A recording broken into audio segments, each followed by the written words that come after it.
Everyone, let's calm down.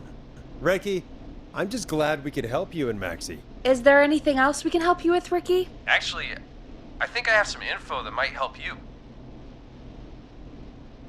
All right.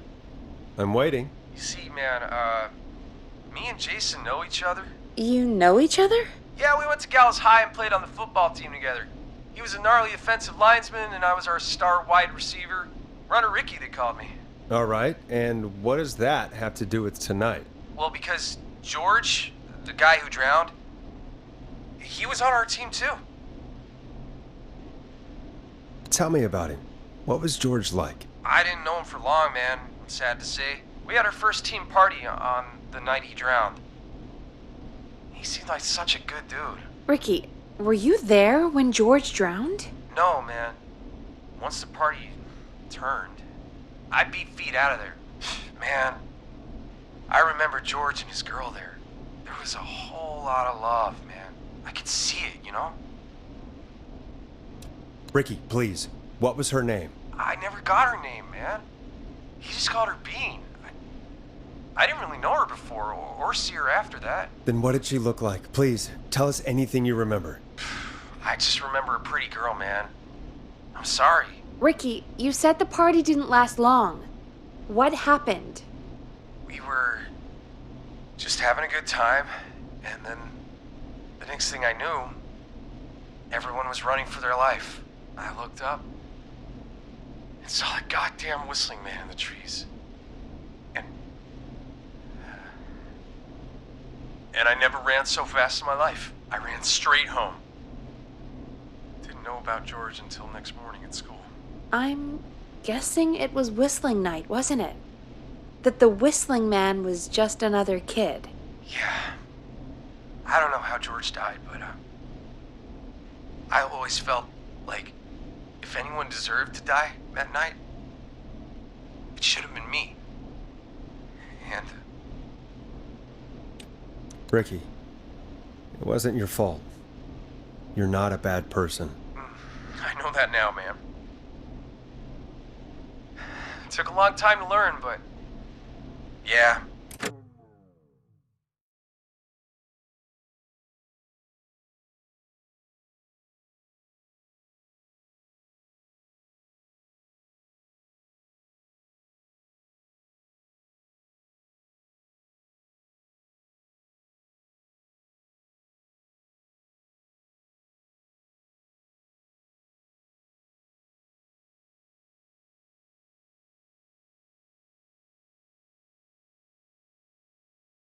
Just thought I'd tell you all what I know. Thank you, Ricky. This helps. Thank you. You got it, man. Anyway, I think it's time for me and Maxie to free up your phone lines. Thanks for listening, man. I'll let you to it. Night, Ricky. All right, folks. Looks like we got a new lead in the case. If anyone has any info about this mysterious bean, please call in. If she was George's girlfriend back then, she's probably in her mid to late 30s now. Huh. Oh, we have another call coming in, but hang on. What's up, Peggy?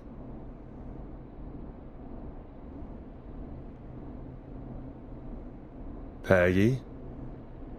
You're gonna want to take this call off the air. Who is it? Just do it. All right, folks, it's time for another track. Here's one to help you sit back and relax. We'll be right back after this. I hope this is good news, Peggy. Who have we got? Find out for yourself on line 1. Hello? Forrest, I'm glad I got back through to you. Sounds like it's been a busy night, huh? Surprise! It's Leslie, our 911 operator, leading the charge from Henderson to come save us. It's so good to hear from you. Are you okay? We're doing okay. Sarah and I are both happy to be headed back home. We're happy to have you too. Wait, Sarah? Oh, yeah, I mean Deputy Martinez. Anyway, we got back into radio range a little while ago. We've been listening in, but haven't been able to get through until now. It's been non-stop since you left. Please tell us you're bringing help. You bet! I'm leading a whole goddamn squad towards Gallows Creek as we speak. Turns turns out somebody had cut the phone lines. They had no idea what was happening. That's great news! That's crazy about the phone lines, though. Do you think the Whistling Man cut them? I'm guessing so. I don't know how the Whistling Man did it. But that doesn't matter right now.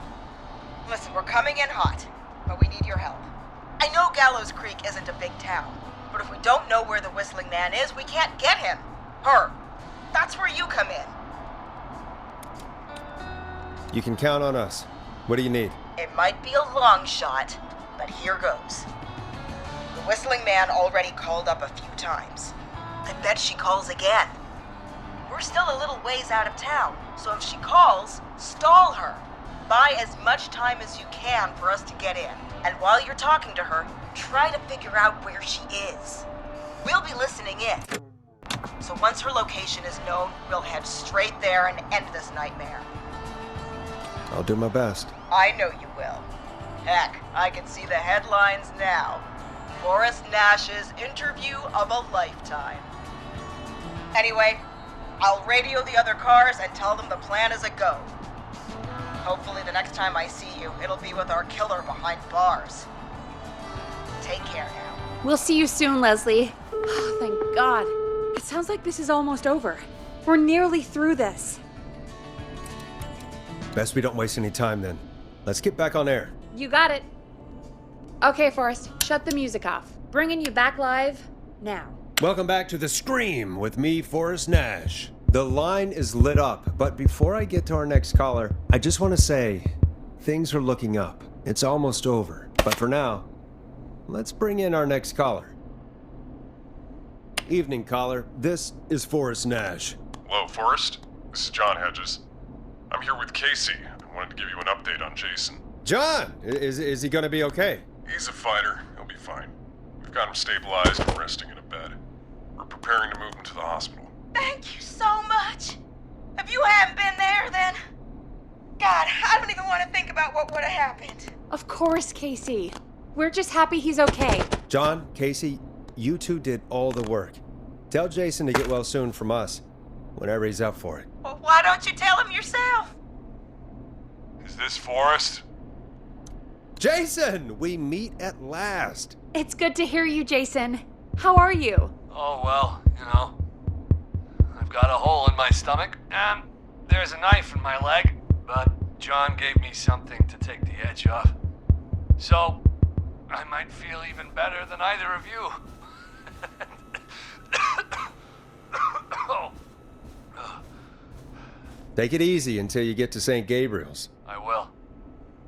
But, before that, I needed to call you. I'm guessing the Whistling Man is still out there? Yep. As far as we know, anyway. I was worried you'd say that. God damn it. Actually, I'm glad you called. I wanted to talk to you about what happened earlier. Go for it. We spoke to Roller Ricky not long after you were attacked. You spoke to Ricky? Is he alright? He is now. I mean, he was attacked earlier, but this call came after. Hey, guys, I'm really sorry, but there's a call on the other line. I just need to make sure we don't have another situation brewing. You fill Jason in on what happened. I'll be right back. Sure, Peggy. Sorry, Jason, where was I?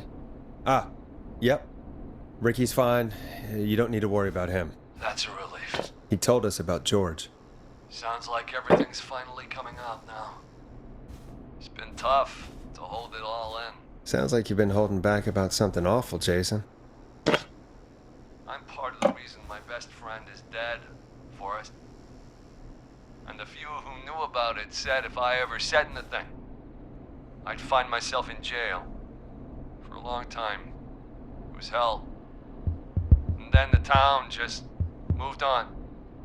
Like he'd never existed. Who killed George that night? Some of the guys on the football team had an idea for a way we could haze the newcomers. We decided to plan a party in the woods and have the Whistling Man crash it. It was stupid. We each had a role. I was the stabbed friend. At the party that night, I left the group for a second. Met our whistling man. Pretended to get stabbed in front of everyone. Started an almighty panic, those screams. That was the last time I saw or heard George alive.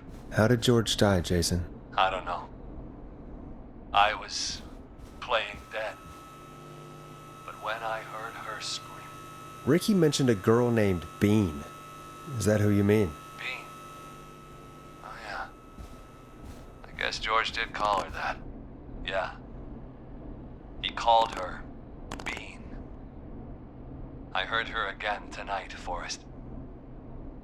Her name was... What? What happened?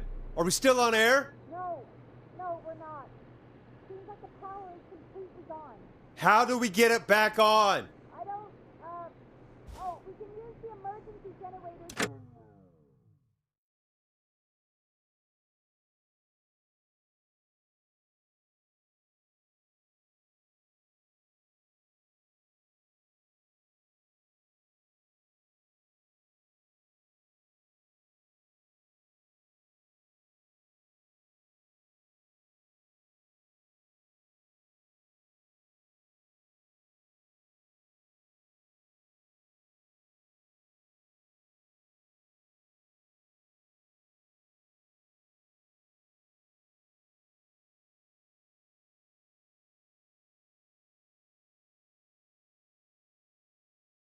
Down in the basement. Reggie picked it up a while ago in case we ever needed to do an emergency broadcast. An emergency broadcast? Emergency? You know, nuclear war, alien attack, broadcasting a serial killer's location to the cops so we can end this nightmare. Fair point! It's in the storage area, in the far back corner, up on the wall. You might have spotted it earlier when you were digging around for all those tapes. It'll have a big red button. Just press that. I'll see you when you're back.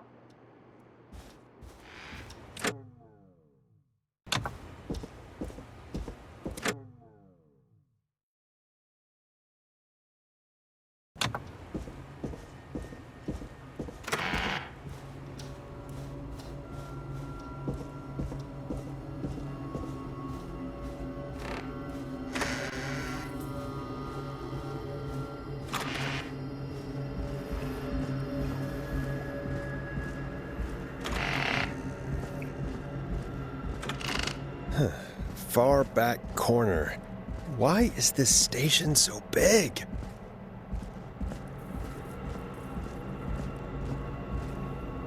That must be it. Boom! We've got power.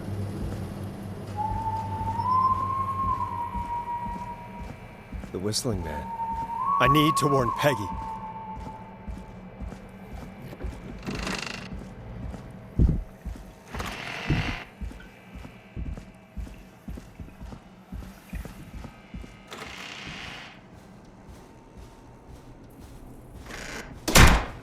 What the hell?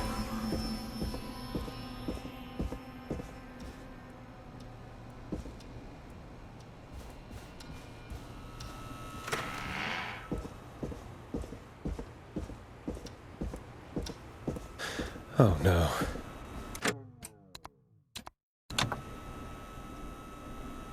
Peggy! Where'd you go?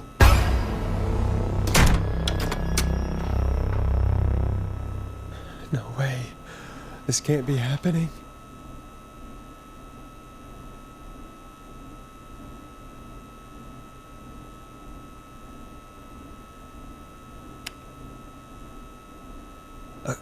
A call.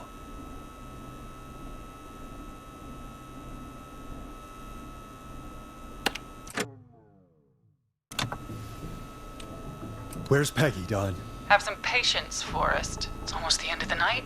Almost the end of the show. But it's not over just yet. Got a little time still. So let's make the most of it. All right, let's. I'm happy to hear that. Huh? I thought we'd end tonight's Whistling Man special with a special guest. The one who started it all. Let me take that out of your mouth and... You crazy bitch! Let me go! Welcome to the air, Mr. Teddy Gallows Jr. Wait, It's all gonna come out tonight, Teddy. Your daddy and his money saved you 20 years ago. But even if you crawled out of his coffin with all the money in the world, wait. Where the hell is Teddy? How are you talking to him if you're here with me? because I'm not there with you, Forrest, I'm here with Teddy. And if he says where that is, well, he knows he'll get it. Wait, then who am I looking at? Forrest Nash, let me introduce you and all of Gallows Creek to my boy, Henry Barrow. Hi, Henry. Nice to meet you. Don't mind him. He's just shy. So there were 2 whistling men tonight. Of course. That explains how you were always able to get around town so quickly. And that's how you escaped the secret archives in the newspaper office. Don't think I've forgotten about that, Forrest. Locking my sweet boy away like an animal. And Murphy, he was right, wasn't he? He did fight a man. He did. I taught my boy to never run away from a fight. Hang on. Did you say Barrow? Then, are you... Let me just get this mask off. Damn uncomfortable thing. No wonder Mooney went crazy wearing this. There we go. Marie Campbell? George's old girl. Oh, well, it sure has been years since I last saw. Oh, God damn it. I'd be quiet if I were you, Teddy. But I'd listen to Forrest. Everyone's gonna know now what Teddy did. He killed George that night. This night. 20 years ago. listen to me. You're gonna talk when I talk to you, and not a moment before. Meanwhile, Forrest, I'm gonna give you the chance to talk. You're gonna help me reveal what really happened to George all those years ago. Okay, Marie. I'll do it. Good. Then let's talk about the night George was murdered. Murdered? Listen, I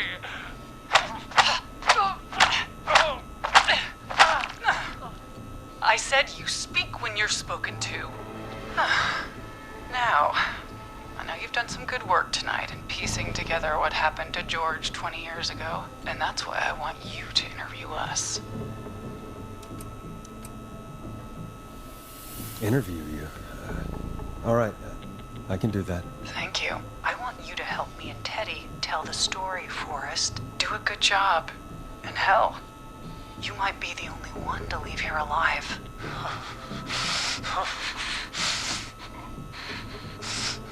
I need to drag this out.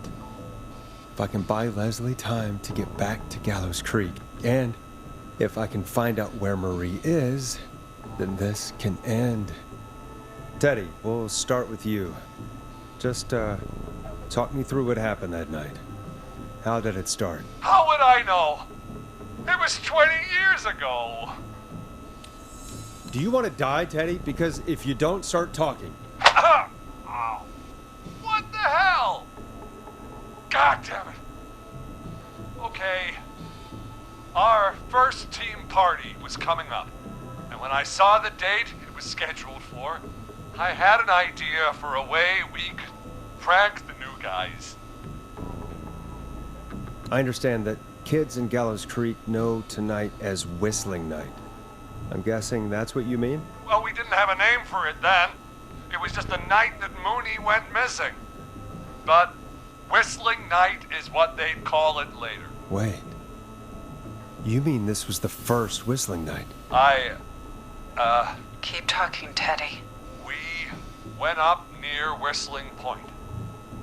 God, who was there? Me, Jason, and George, of course.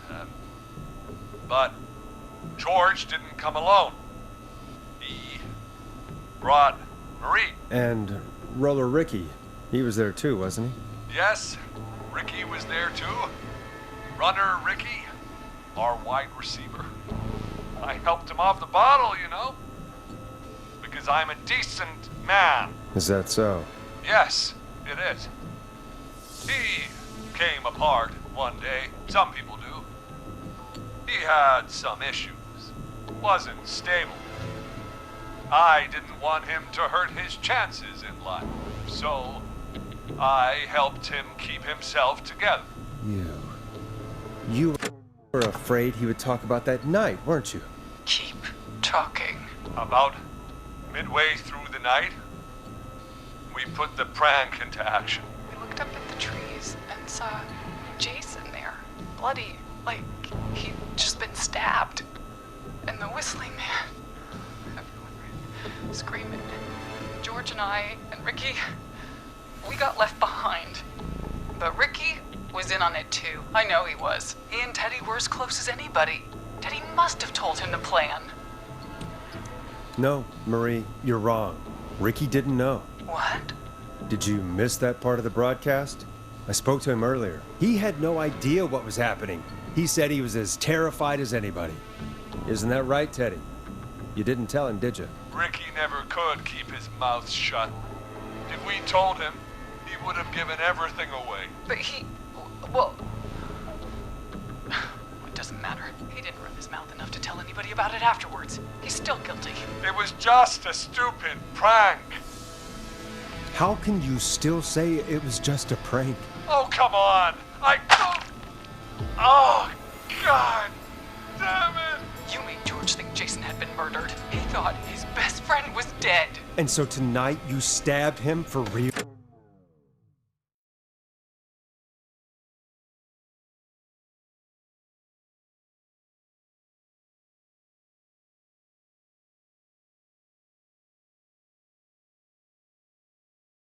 It's the role he wanted to play.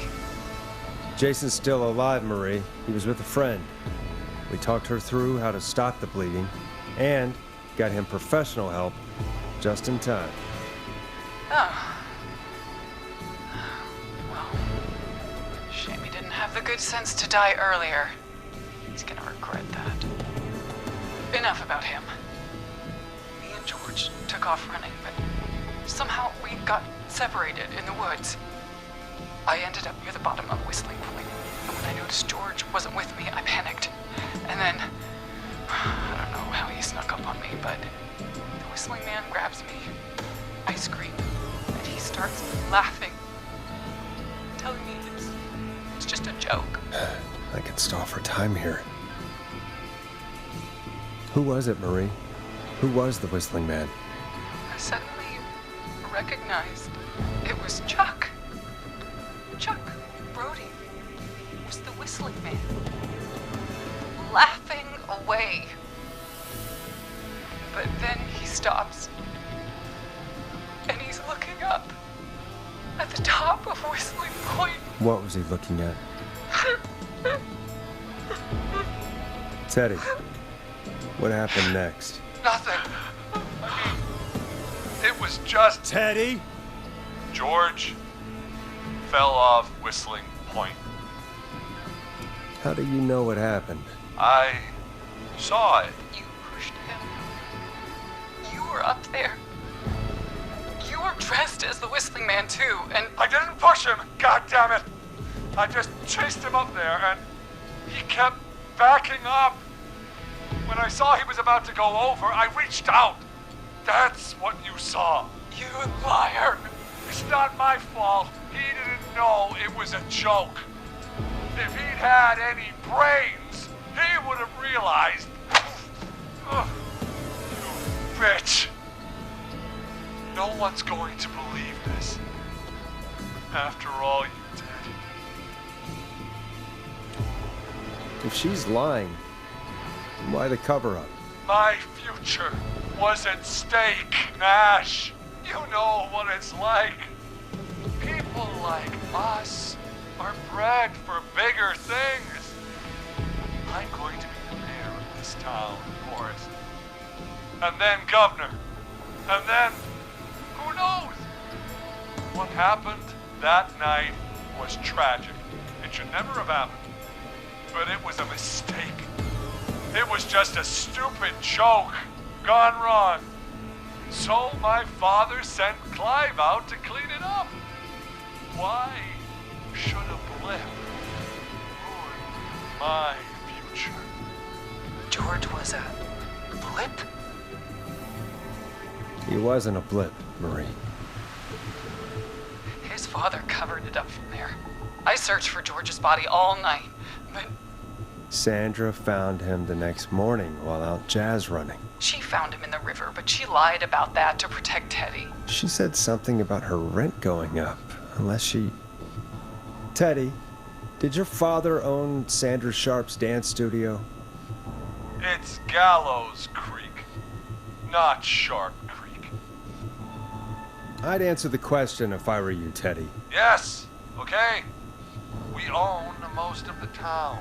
That's it then. Your father was going to run her out of business unless she lied and said she found him in the reservoir instead of the river. What my father did in his business dealings is nothing to do with me. The false reports. That's why you killed Sheriff Matthews too, isn't it, Maria? Not just to get him out of the way, but... Everyone was in on it, Forrest. Even the coroner wrote a fake report. Said George was drinking, that he just got himself into trouble. And I saw. I'm sorry. For all it's worth, Virginia didn't have much of a choice. She had a sick sister whose treatment she couldn't afford. She played along with the gallows to save her sister's life. And her own. even still, she should have told the truth. I did my part. I tried everything I could think of. I even went to the newspaper, but no. That coward killed the story. We'll take care of Maurice Russell later. You've been through hell, Marie. I'm sorry. You've got no idea. It never should have started. He shouldn't have pushed my George off a cliff. He should have been punished. It's coming to a stop. At least for now. Here, where George and I first met, before he joined the football team, was right after he shot the winning throw. Wait a sec. You're at Gallows Creek High, in the gymnasium. That's right, Forrest. Not that it matters, but yes, we're here. Anyway, I think that about wraps up the interview with Teddy. So, Marie? Where? Oh my god. Peggy! Teddy? You've gotta help me. quiet. You'll talk more later. Now I have to talk to someone who mattered more than you ever did. Peggy. It's been so long since I've seen your face. I worried you wouldn't come. Marie! Oh my god. I thought you... And here I was, thinking you'd forgot me. I'd never forget my own sister. Sister? Peggy, what's happening? Why are you even there? Wanna explain, Peggy? Earlier, while you were speaking to Jason, I got a call. Do you remember? Well, it was from Dawn. She said that my sister Marie was there that night George died, and that I should come to the gym for a reunion. And when you walked in, you found out. That my sister is the Whistling Man. Good to see you too, Peggy. Why didn't you tell me any of this? She said that it was my last chance to see my sister. I knew if I told you, you'd try to stop me or come with me when we need you on the radio. And I just... I'm sorry.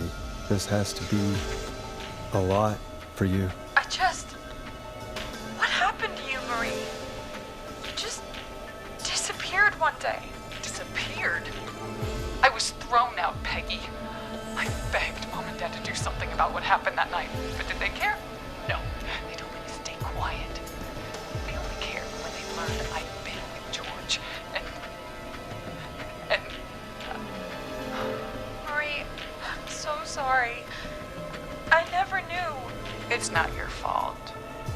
Really, it's Mom and Dad I should be seeing right now. But since they're dead and gone, well, I'll have to settle for the next best thing. You mean Peggy, don't you, Marie? Someone has to pay for what they did. Marie, please. Mom and Dad are gone, Peggy. Besides, you forgot me. Just like the rest. You forgot. Marie, Peggy never forgot about you. Keep your mouth shut. She kept a card from you. She kept it here on her desk. What card? The card you made me for my 8th birthday. What does it say then? Happy birthday, Peg. Now you're great and 8. Love, M.